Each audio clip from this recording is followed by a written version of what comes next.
Welcome to the Khatm al-Quran Majlis of MS Voice. أعوذ بالله من الشيطان الرجيم. بسم الله الرحمن الرحيم. والنجم إذا هوى ما ضل صاحبكم وما غوى وما ينطق عن الهوى إن هو إلا وحي يوحى علمه شديد القوى ذو مرة فاستوى وهو بالأفق الأعلى ثم دنا فتدلى فكان قاب قوسين أو أدنى فأوحى إلى عبده ما أوحى ما كذب الفؤاد ما رأى أفتمارونه على ما يرى ولقد رآه نزلة أخرى عند سدرة المنتهى عندها جنة المأوى إذ يغشى السدرة ما يغشى ما زاغ البصر وما طغى لقد رأى من آيات ربه الكبرى أفرأيتم اللات والعزى ومناة الثالثة الأخرى ألكم الذكر وله الأنثى تلك إذا قسمة ضيزى إن هي إلا أسماء سميتموها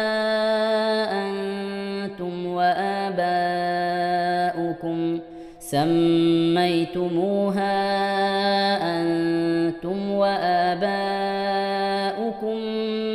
ما أنزل الله بها من سلطان إن يتبعون إلا الظن وما تهوى الأنفس ولقد جاءهم من ربهم الهدى أم للإنسان ما تمنى فلله الآخرة والأولى وكم من ملك في السماوات لا تغني شفاعتهم شيئا إلا من بعد أن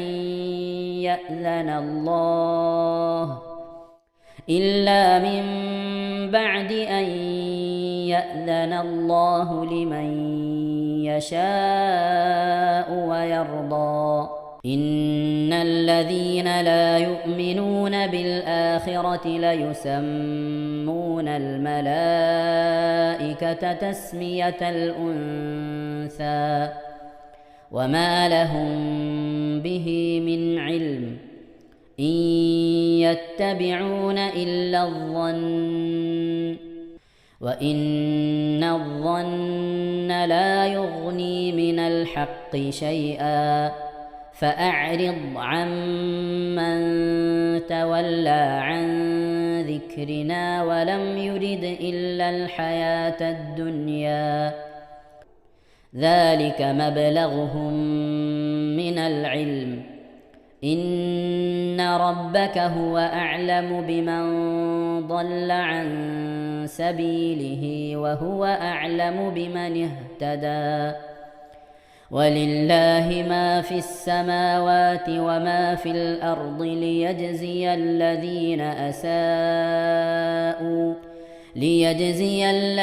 أساءوا بما عملوا ويجزي الذين أحسنوا بالحسنى الذين يجتنبون كبائر الإثم والفواحش إلا اللمم إن ربك واسع المغفرة هو أعلم بكم إذ أنشأكم من الأرض وإذ أنتم أجنة في بطون أمهاتكم فلا تزكوا أنفسكم هو أعلم بمن اتقى أفرأيت الذي تولى وأعطى قليلا وأكدى أعنده علم الغيب فهو يرى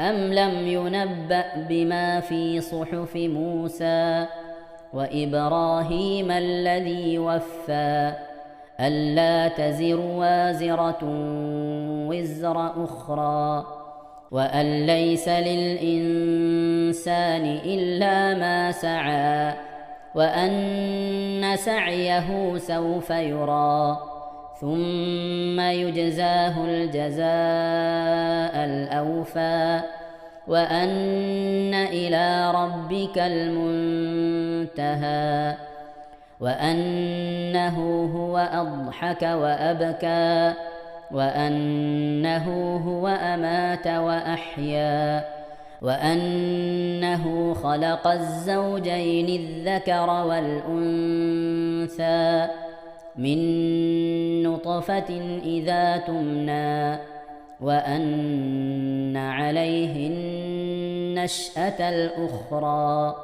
وأنه هو أغنى وأقنى وأنه هو رب الشعرى وأنه أهلك عادا الأولى وثمود فما أبقى وقوم نوح من قبل إنهم كانوا هم أظلم وأطغى والمؤتفكة أهوى فغشاها ما غشا فبأي آلاء ربك تتمارى هذا نذير من النذر الأولى أزفت الآزفة ليس لها من دون الله كاشفة أفمن هذا الحديث تعجبون وتضحكون ولا تبكون وأنتم سامدون فاسجدوا لله واعبدوا ഇൻഷാ അല്ലാഹ് പ്രിയമുള്ള മുഅ്മിനീങ്ങളെ, ഇവിടെ തിലാവത്തിന്റെ സുജൂദ് ചെയ്യൽ സുന്നത്തുണ്ട്. ഞാൻ തിലാവത്തിന്റെ സുജൂദ് ചെയ്യുന്നു എന്ന് നിയ്യത്ത് ചെയ്ത് അല്ലാഹു അക്ബർ എന്ന് പറഞ്ഞ് കൈകെട്ടി നേരെ ഒരു സുജൂദിലേക്ക് പോവുക. സുജൂദിൽ സജ്ജദ വജ്ഹിയലില്ലദി ഖലഖഹു വഖദ്ദറഹു വശക്ക സമഅഹു വബസറഹു ബിഹൗലിഹി വഖുവ്വതിഹി ഫതബാറകല്ലാഹു അഹ്സനുൽ ഖാലിഖീൻ എന്നുള്ള ദിക്ർ ഒരു വട്ടം ചൊല്ലുക.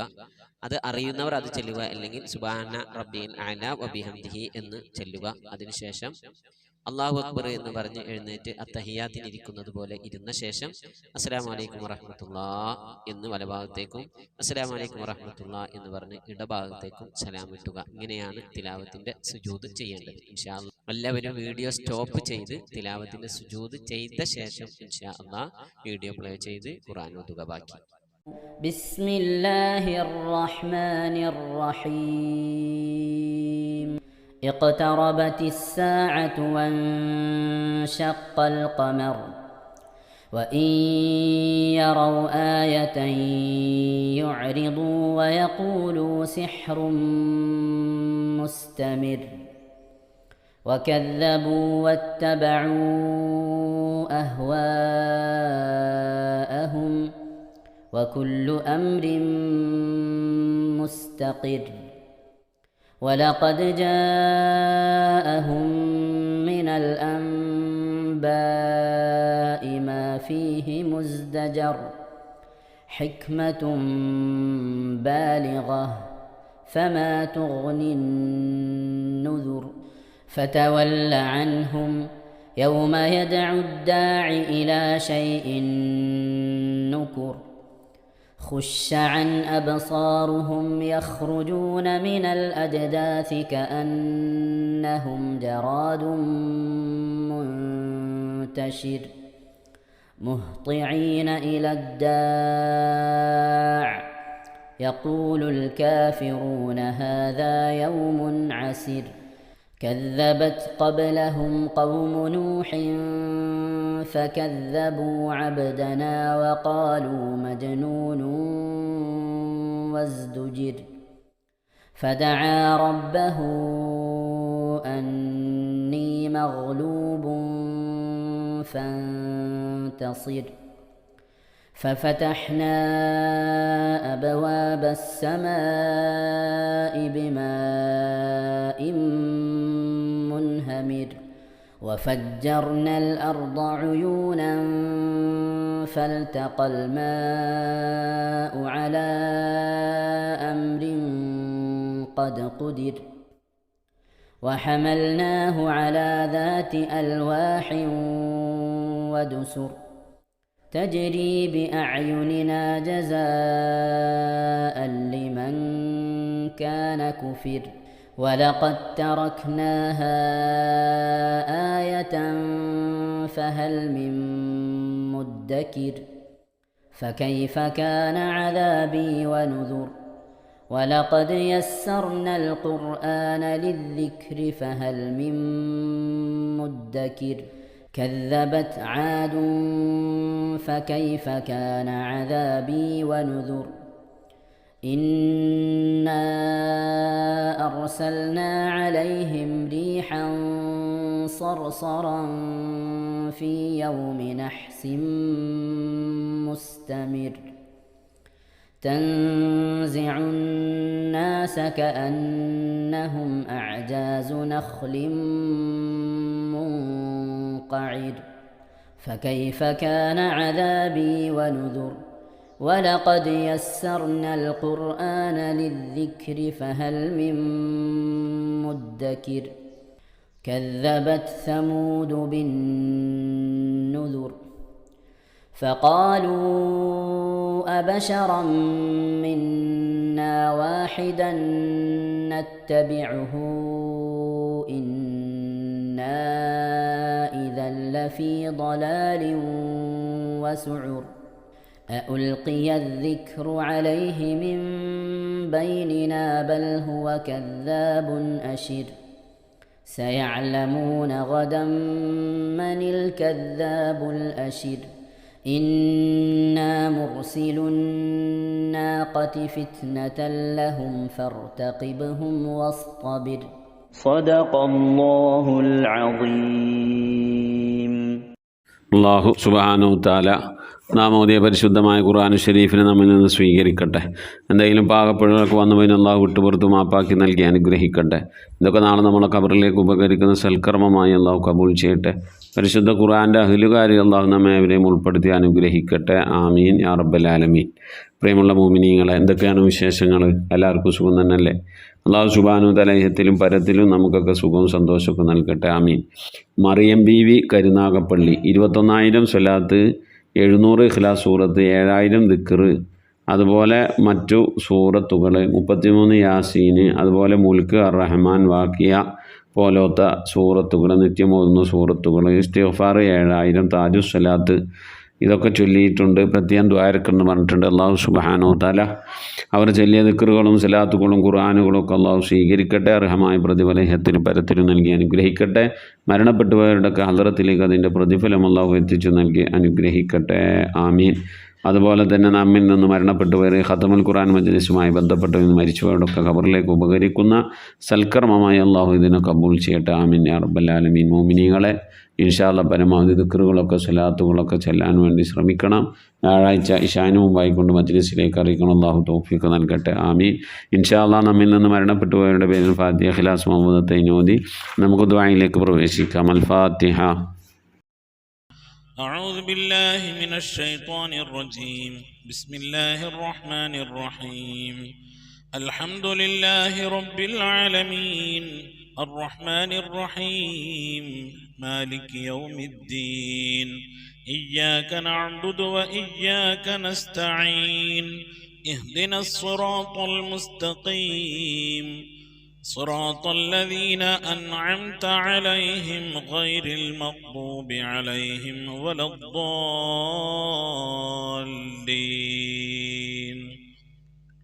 آمين. بسم الله الرحمن الرحيم. قل هو الله أحد الله الصمد لم يلد ولم يولد ولم يكن له كفوا أحد. بسم الله الرحمن الرحيم. قل هو الله أحد الله الصمد لم يلد ولم يولد ولم يكن له كفوا أحد. بسم الله الرحمن الرحيم. قل هو الله أحد الله الصمد لم يلد ولم يولد ولم يكن له كفوا أحد. بسم الله الرحمن الرحيم. قل أعوذ برب الفلق من شر ما خلق ومن شر غاسق إذا وقب ومن شر النفاثات في العقد ومن شر حاسد إذا حسد. بسم الله الرحمن الرحيم. قل أعوذ برب الناس ملك الناس إله الناس من شر الوسواس الخناس الذي يوسوس في صدور الناس من الجنة والناس. لك الحمد يا رب يا الله يا معبود. اللهم صل وسلم على رسولك سيدنا محمد وعلى آل سيدنا محمد. اللهم أوصل مثل ثواب ما قرأناه هذه هدية واصلة زكية ورحمة نازلة وبركة باهية إلى حضرة النبي المصطفى محمد صلى الله عليه وسلم وإلى أرواح السادات البدريين رضوان الله تعالى عنهم أجمعين. اللهم شفعهم فينا يا أرحم الراحمين. اللهم بلغهم منا السلام. اللهم ربنا آتنا في الدنيا حسنة وفي الآخرة حسنة وقنا عذاب النار. اللهم اغفر لنا ولوالدينا ولمشايخنا ولأساتذتنا ولأزواجنا ولأصحابنا ولجميع المسلمين والمؤمنين ببركاتهم وكراماتهم يا أرحم الراحمين يا أرحم الراحمين يا أرحم الراحمين. آمين برحمتك. آمين. الحمد لله رب العالمين. اللهم صل على محمد وعلى آل محمد كما صليت على إبراهيم وعلى آل إبراهيم إنك حميد مجيد. اللهم أوصل بلغ مثل ثواب ما قرأناه من القرآن العظيم. هذه هدية واصلة ورحمة نازلة وبركة شاملة منا إلى حضرة نبينا سيدنا وحبيبنا محمد صلى الله عليه وسلم. اللهم إلى أرواح جميع الأنبياء والمرسلين. اللهم إلى أرواح أصحاب البدريين وسائر صحابة رسول الله صلى الله عليه وسلم. اللهم إلى أرواح صالحين وصديقين والشهداء وأولياء الله تعالى كلهم أجمعين. اللهم زد لهم شرفا لا شرفهم وفضلا لا فضلهم وكرامة تليق بها لا درجاتهم يا رب العالمين. اللهم بحقهم وبجاههم اللهم سلمنا وسلم أهلنا في الدارين وبحقوق هؤلاء الشرفاء العظماء المذكورين. اللهم إلى أرواح من ماتوا من آبائنا وأمهاتنا وإلى أرواح من ماتوا من أهلنا من أقاربنا وإلى أرواح من ماتوا في بلدنا. اللهم إلى أرواح من ماتوا منا. اللهم إلى أرواح جميع المسلمين والمسلمات والمؤمنين والمؤمنات. اللهم أنس وعشتهم وآمن دوءتهم ونفس غربتهم ونفر محلتهم وارفع درجتهم. اللهم تقبل حسناتهم وتجاوز عن سيئاتهم واجمع بيننا وبينهم في دار جنتك النعيم مع الذين أنعمت عليهم من النبيين والصديقين والشهداء والصالحين.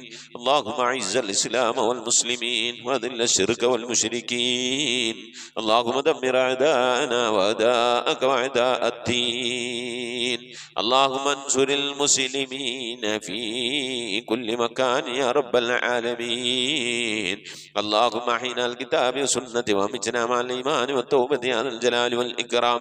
اللهم يسر أسيرنا وسكن أمورنا وقضي حاجاتنا وحاجة من أوصانا واشف أمراضنا وأمراض مرضانا وأمراض من أطعمنا وأمراض من عاننا وأمراض من أوصانا بالدعاء نفسية وقلبية ظاهرية وباطنية واشفيا شافيا كافيا معافيا رب العالمين وبحقوق هؤلاء الشرفاء العظماء المذكورين. പടച്ചവനെ ലോകരക്ഷിതാവ് റഹ്മാനുറഹീമായ അല്ലാഹ്, ഞങ്ങളോട് ഓതിയ പരിശുദ്ധമായ ഖുർആൻ ശരീഫിനെ നീ സ്വീകരിക്കണേ അല്ലാഹ്. ഞങ്ങൾ ഓതിക്കൊണ്ടിരിക്കുന്ന ഖത്മ നീ കബൂലാക്കണേ അല്ലാഹ്. അത് പൂർത്തിയാക്കാനുള്ള തൗഫീഖ് നൽകണേ അല്ലാഹ്. ഞങ്ങൾ ഓതിയതിൻ്റെ ഒക്കെ സവാബിന് അല്ലാഹു എല്ലാ അമ്പിയാക്കൾ മുർസലീങ്ങൾ സ്വാലിഹീങ്ങൾ സജ്ജനങ്ങൾ മശായിഖന്മാർ ഖൈറിൻ അഹ്ലുകാർ ശുഹദാക്കൾ സിദ്ദീഖീങ്ങൾ അഹ്ലു ബൈത്തിൻ്റെ ഒക്കെ ഹദ്റത്തിലേക്ക് എത്തിക്കണേ അല്ലാഹു. ഉമ്മഹാത്തുൽ മുഅ്മിനീങ്ങൾ ത്വാബീങ്ങൾ താബീങ്ങളുടെ അസ്ഹാബുൽ ബദരീങ്ങൾ ഹുദീങ്ങൾ എല്ലാ സഹാബത്തെ ഖിറാമിൻ്റെ ഹദ്റത്തിലേക്കും എത്തിക്കണേ റഹ്മാനെ. അവർക്കൊക്കെ നിന്റെ അടുക്കലുള്ള പദവികളെ ദറജകളെ സ്ഥാനങ്ങൾ ഉയർത്തി കൊടുക്കണേ അല്ലാഹ്. അവരുടെയൊക്കെ ഹക്ക് ജാഹ് ബറക്കത്തുകൾ ഞങ്ങളുടെയൊക്കെ ആക്കിബത്ത് നന്നാക്കി തരണേ അല്ലാഹ്. ഈമാൻ സലാമത്തിലാക്കി തരണേ അല്ലാഹ്. ഇരുലോക വിജയങ്ങൾ ഉൾപ്പെടുത്തി അനുഗ്രഹിക്കണേ അല്ലാഹ്. ഞങ്ങളെ ഈമാൻ നന്നാക്കി തരണേ അല്ലാഹ്. ഞങ്ങളെ ഇബാദത്ത് നന്നാക്കി തരണേ അല്ലാഹ്. ഞങ്ങളെ ഹൃദയം നന്നാക്കി തരണേ അല്ലാഹ്. ഞങ്ങളെ സ്വഭാവം നന്നാക്കി തരണേ അല്ലാഹ്. സംഭവിച്ചു പോയ തെറ്റുകുറ്റങ്ങളൊക്കെ വിട്ടുപുറത്ത് മാപ്പാക്കി തരണേ അല്ലാഹ്. നിന്റെ റിള ലഭിക്കുന്ന നിന്റെ ഇഷ്ടദാസന്മാരുടെ കൂട്ടത്തിൽ ഉൾപ്പെടുത്തണേ അല്ലാഹ്. റഹ്മാനായ റബ്ബേ, നിന്റെ മഗ്ഫിറത്തിന്റെ കവാടങ്ങൾ നിന്റെ റഹ്മത്തിന്റെ കവാടങ്ങളൊക്കെ തുറന്നിരുന്നവരുടെ കൂട്ടത്തിൽ ഞങ്ങളെ നീ ഉൾപ്പെടുത്തണേ റഹ്മാനെ. അല്ലാഹുവേ, ഞങ്ങളോട് ദുആ കൊണ്ട് വസിയ്യത്ത് ചെയ്തിട്ടുണ്ട് എൻ്റെ പ്രിയപ്പെട്ട ഉപ്പമാർ സഹോദരി സഹോദരന്മാർ, മരിച്ചുപോയ ഉപ്പാക്ക് വേണ്ടി ഉമ്മാക്ക് വേണ്ടി ഭാര്യയ്ക്ക് വേണ്ടി ഭർത്താവിന് വേണ്ടി സഹോദരി സഹോദരന്മാർക്ക് വേണ്ടി സന്താനങ്ങൾക്ക് വേണ്ടി കൂട്ടുകുടുംബാദികൾക്ക് വേണ്ടി ദുആ ചെയ്യണേ എന്നൊക്കെ പറഞ്ഞുകൊണ്ട് ദുആ വസിയ്യത്ത് ചെയ്തവർ മരണപ്പെട്ടു പോയ ഉപ്പയുടെ ഉമ്മയുടെ കൂട്ടുകുടുംബാദികളുടെ ഭാര്യയുടെ ഭർത്താവിൻ്റെ പേരിലൊക്കെ ഹദി അയച്ച് തന്നുകൊണ്ട് അവരുടെ ആണ്ട് ദിവസങ്ങളൊക്കെ വരുന്ന സമയങ്ങൾ ദുആ കൊണ്ട് വസിയ്യത്ത് ചെയ്തവർ 7-40 ദുആ കൊണ്ട് വസിയ്യത്ത് ചെയ്തവർ ഒരുപാട് ആളുകൾ ഈ മജ്ലിസിലുണ്ട്. അല്ലാഹു എല്ലാവരെയും നീ കബൂലാക്കണേ അല്ലാഹ്. അർഹമായ പ്രതിഫലം അവർക്ക് നീ നൽകി അനുഗ്രഹിക്കണേ അല്ലാഹ്. അവരുടെയൊക്കെ ഖബറൊക്കെ നീ സ്വർഗീയ പൂങ്കാവനമാക്കണേ റഹ്മാനെ. അല്ലാഹുവേ, നിന്റെ മഹ്ഫറത്തും കൊണ്ട് അല്ലാഹ് ആരൊക്കെ മരണപ്പെട്ടു അവരുടെ മഗ്ഫിറത്ത് ഉദ്ദേശിച്ചുകൊണ്ട് പരിശുദ്ധമായ ഖുർആൻ തെറ്റുകൂടാതെ ഖത്ം ഓതി അവരുടെ ഖബറിടത്തിലേക്ക് വഴങ്ങണമെന്ന് ഉദ്ദേശിച്ചുകൊണ്ട് ഇവിടെ ഒരുമിച്ച് കൂടിയോ റബ്ബേ, നീ കബൂലാക്കണേ അല്ലാഹ്. ഇന്നല്ലെങ്കിൽ നാളെ ഞങ്ങൾ മരണപ്പെടുമ്പോ ഞങ്ങൾക്ക് വേണ്ടി മനസ്സറിഞ്ഞ് ഖത്ം ഓതി ദുആ ചെയ്യുന്ന കുടുംബങ്ങളെ സന്താനങ്ങളെ കൂട്ടുകുടുംബാദികളൊക്കെ നൽകി അനുഗ്രഹിക്കണേ അല്ലാഹ്. റബ്ബേ, ഒരുപാട് പ്രയാസങ്ങൾ മനസ്സിലുള്ളവർ മജ്ലിസിലുണ്ട് അല്ലാഹ്. ഞങ്ങളുടെ പ്രയാസങ്ങളൊക്കെ നീക്കിത്തരണേ അല്ലാഹ്. രോഗങ്ങൾക്ക് ശിഫ നൽകണേ അല്ലാഹ്. ഞങ്ങളുടെ മുറാദുകളൊക്കെ ഹാസിലാക്കി നൽകണേ അല്ലാഹ്. സാമ്പത്തിക മാനസിക ശാരീരിക പ്രയാസങ്ങൾ ഇടങ്ങേറുകളിൽ നിന്നൊക്കെ നീ സലാമത്ത് നൽകണേ അല്ലാഹ്. കടം കൊണ്ടൊക്കെ വിഷമിക്കുന്നവരുടെ വീട്ടാനുള്ള തൗഫീഖ് നൽകണേ അല്ലാഹ്. കടക്കാരായിക്കൊണ്ട് ഞങ്ങൾ ആരെയും നീ മരിപ്പിക്കല്ല റഹ്മാന്. അല്ലാഹുവേ, വിവാഹമൊക്കെ ഉറപ്പിച്ച മക്കളുണ്ട്. എങ്ങനെ മക്കളെ വിവാഹം ചെയ്തയക്കുമെന്ന് കൊണ്ട് പ്രയാസപ്പെട്ട് വിഷമിച്ചിരിക്കുന്ന രക്ഷിതാക്കളുണ്ട്. നിന്റെ ഖജനാ വിശാലമാണല്ലോ റഹ്മാനെ. ഞങ്ങളുടെ മക്കളുടെ വിവാഹം റാഹത്തായ രീതിയിൽ നടത്താനുള്ള തൗഫീഖ് നൽകണേ അല്ലാ. അതിനുള്ള വഴികളൊക്കെ നീ തുറന്നു നൽകണേ അല്ലാ. വിവാഹം ആലോചിക്കുന്ന ഭാര്യയെ അന്വേഷിക്കുന്ന ഭർത്താവിനെ അന്വേഷിക്കുന്ന സഹോദരി സഹോദരന്മാരുണ്ട് റബ്ബേ. സ്വാലിഹീങ്ങളായ ഇണകളെ നൽകി അനുഗ്രഹിക്കണേ റഹ്മാനെ. ദീനുള്ളവരെ നൽകണേ അല്ലാ. ഞങ്ങളെയും ഞങ്ങളുടെ മക്കള് ഞങ്ങളുടെ സന്താനങ്ങൾ ഞങ്ങളുടെ ഭാര്യമാര് ഞങ്ങളുടെ പേരക്കുട്ടികൾ ഞങ്ങളുമായി ബന്ധപ്പെട്ടവർ എല്ലാവരും ഞങ്ങളുടെ മാതാപിതാക്കളെ ഭാര്യ ഭർത്താക്കന്മാരൊക്കെ ദീനുള്ളവരാക്കണേ അല്ലാ. നിന്റെ താഴത്തിലും പൊരുത്തത്തിലുമായി കൊണ്ട് ജീവിക്കുന്നവരുടെ കൂട്ടത്തിന് ഉൾപ്പെടുത്തി അനുഗ്രഹിക്കണേ റഹ്മാനെ. അല്ലാഹു ഞങ്ങളൊക്കെ മഈശത്തിന്റെ മേഖലയിൽ ബർക്കത്ത് നൽകണേ അല്ലാ. ജോലിയിൽ ഖൈറും ബർക്കത്ത് നൽകണേ അല്ലാ. ജോലിയില്ലാതെ പ്രയാസപ്പെടുന്നവർക്ക് ഖൈറായ ജോലിയൊക്കെ നൽകി അനുഗ്രഹിക്കണേ അല്ലാ. വിദേശത്ത് ജോലി ചെയ്യുന്നവരുണ്ട്, സ്വദേശത്ത് ജോലി ചെയ്യുന്നവരുണ്ട്, വിദേശത്തും സ്വദേശത്തും ജോലിയില്ലാതെ പ്രയാസപ്പെടുന്നവരുണ്ട്. എല്ലാവർക്കും നീ ഖൈറിന്റെ സലാമത്തിന്റെ റാഹത്തിന്റെ സന്തോഷത്തിന്റെ സമാധാനത്തിന്റെ വഴികളൊക്കെ നീ തുറന്നു നൽകി അനുഗ്രഹിക്കണേ അല്ലാ. ക്യാൻസർ രോഗം കൊണ്ട് പ്രയാസപ്പെടുന്നവരുണ്ട്, അല്ലാഹു നീ ശിഫ നൽകി അനുഗ്രഹിക്കണേ അല്ലാ. പഠന വൈകല്യമുള്ള മക്കളുണ്ട് റബ്ബേ, നാഫിയായിൽ ഓർമ്മശക്തി നൽകി അനുഗ്രഹിക്കണേ അല്ലാ. അനുസരണയില്ലാത്ത മക്കളുണ്ട്, ഭർത്താക്കന്മാരുണ്ട്, അല്ലാഹുവേ അനുസരണ നൽകണേ അല്ലാ. മദ്യത്തിനും മയക്കുമരുന്നിനും അടിമപ്പെട്ടവരുണ്ട്, ഉമ്മയോടും ഉപ്പയോടും കയർത്ത് സംസാരിക്കുന്നത് ദേഷ്യപ്പെടുന്നവരുണ്ട്. അല്ലാഹു എല്ലാവർക്കും നീ സലാമത്തും രക്ഷയും നൽകണേ അല്ലാ. റഹ്മാനായ റബ്ബേ മഖ്ബൂലും മബ്റൂറുമായ ഹജ്ജും ഉംറയും മർളിയായ സിയാറത്തൊക്കെ ചെയ്യാനുള്ള തൗഫീഖ് നൽകണേ അല്ലാ. മരിക്കുന്നതിന് മുമ്പ് ഹബീബായ പ്രവാചകൻ മുത്ത് മുഹമ്മദ് മുസ്തഫ സല്ലല്ലാഹു അലൈഹി വസല്ലം തങ്ങളുടെ വജൂ ഷരീഫ് കണ്ടുകൊണ്ട് സന്തോഷിച്ച് സ്വർഗം കണ്ട് ലാ ഇലാഹ ഇല്ലല്ലാഹ് എന്ന കലിമത്ത് തൗഹീദ് ഉച്ചരിച്ചുകൊണ്ട് അനുഗ്രഹീതമായ ദിനരാത്രങ്ങളിൽ ഈ ദുനിയാവിൽ നിന്ന് വിട പറയാൻ നീ തൗഫീഖ് നൽകണേ അല്ലാ. ഞങ്ങളെ സക്കറാത്ത് എളുപ്പമാക്കി തരണേ അല്ലാ. മരണം നന്നാക്കി തരണേ അല്ലാ. ബിഹഖി മുഹമ്മദിൻ സല്ലല്ലാഹു അലൈഹി വസല്ലം വആലി മുഹമ്മദിൻ സല്ലല്ലാഹു അലൈഹി വസല്ലം വഅസ്ഹാബി മുഹമ്മദിൻ സല്ലല്ലാഹു അലൈഹി വസല്ലം. റബ്ബനാ ആതിനാ ഫിദ് ദുനിയാ ഹസനതൻ വഫിൽ ആഖിറതി ഹസനതൻ വഖിനാ അദാബന്നാർ. ആമീൻ ബിറഹ്മതിക യാ അർഹമർ റഹീമീൻ. സല്ലല്ലാഹു തആല വസല്ലം അലാ ഖൈരി ഖൽഖി സയ്യിദിനാ മുഹമ്മദിൻ വആലിഹി വസഹ്ബിഹി അജ്മഈൻ. സുബ്ഹാന റബ്ബിക റബ്ബിൽ ഇസ്സതി അമ്മാ യസിഫൂൻ വസലാമുൻ അലൽ മുർസലീൻ വൽഹംദുലില്ലാഹി റബ്ബിൽ ആലമീൻ. ബിഫളിഹി സല്ലല്ലാഹു അലാ മുഹമ്മദ് സല്ലല്ലാഹു അലൈഹി വസല്ലം. സല്ലല്ലാഹു അലാ മുഹമ്മദ് സല്ലല്ലാഹു അലൈഹി വസല്ലം. اللهم صل على محمد يا رب صل عليه وسلم وصل على جميع الانبياء والمرسلين والحمد لله رب العالمين. آمين. تقبل الله. وصيكم الدعاء. السلام عليكم ورحمة الله وبركاته.